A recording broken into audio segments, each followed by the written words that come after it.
CCTV camera மூலம் மோசடி அம்பலமானது. நடக்க முடியாதவன் என்று கூறி பிச்சை எடுத்தவர் ஆள் இல்லாத சமயம் நடந்து சென்றார்.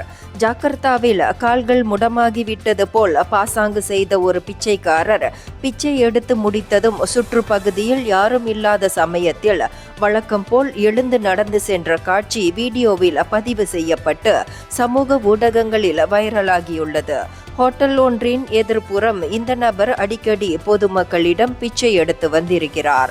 நான் நடக்க முடியாதவன், 2 கால்களும் செயல்படவில்லை, பணம் இருந்தால் கொடுங்கள் என்று வருவோர் போவோரிடம் இந்த நபர் பிச்சை எடுத்து வந்திருக்கிறார். அது மட்டுமன்றி ஒரு பலகை சக்கர வண்டியில் அமர்ந்து கொண்டு 2 கைகளினால் அதனை நகர்த்தி சென்று நான் நடக்க முடியாதவன் என்று வெளிப்படுத்தி கொண்டு பிச்சை எடுத்து வந்திருப்பது தெரிய வருகிறது. இந்தியர்களின் இதய குரல் மக்களோசை.